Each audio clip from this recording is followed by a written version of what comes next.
Greater ఎన్నికల ప్రచారంలో TRS దూకుడిని మరింత పెరగనుంచింది. ఈ రోజు నుంచి మంత్రులంతా ప్రచార సమరంలోకి దూకబోతూ ఉన్నారు. ఇప్పటికే కొందరు ఇన్ఛార్జీలు తమకు కేటాయించిన డివిజన్లకు చేరుకున్నారు. ఇటు అభ్యర్థుల ఎంపిక కూడా 2 రోజుల్లో కొలిక్కి వచ్చే అవకాశాలు ఉన్నాయి. గ్రేటర్లో గెలిచేందుకు వ్యూహరచన చేసిన అధికార పార్టీ తమ ప్లాన్ను పక్కగా అమలు చేస్తోంది. ఇటు ప్రచారంలో దూసుకెళ్తూనే అటు అభ్యర్థుల ఎంపికను వేగవంతం చేసింది. గ్రేటర్పై గులాబీ జెండా ఎగురవేయాలని పట్టుదలతో ఉన్న అధికార పార్టీ మంత్రులు, ఎమ్మెల్యేలు, ఎమ్మెల్సీలకు 150 డివిజన్ల బాధ్యతలను అప్పగించింది.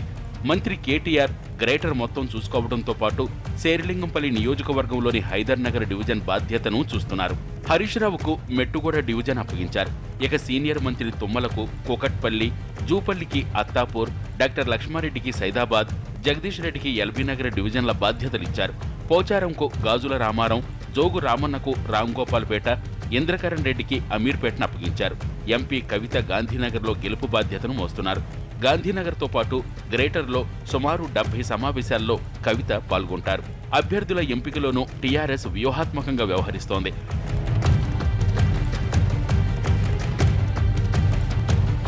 డివిజన్ల వారీగా సమీక్షా సమావేశాల్లో 3 అభ్యర్థుల పేర్లను పరిశీలించడంతో పాటు ఆ నివేదికను పార్టీ అధిష్టానానికి పంపబోతున్నారు ఇన్ఛార్జీలు. ఇప్పటికే పార్టీ స్థితిగతులు, 3 అభ్యర్థులపై కూడా టీఆర్ఎస్ సర్వేలు చేయించింది. రిజర్వేషన్లు ఖరారు కాగానే దానికి అనుగుణంగా అభ్యర్థులను ప్రకటించేందుకు సిద్ధమవుతోంది. పార్టీలోకి కొత్తగా వచ్చిన వారా, పాతవారా అనేది కాకుండా గెలిచే అవకాశాలున్న అభ్యర్థులకు మాత్రమే టికెట్ ఇవ్వబోతున్నారు.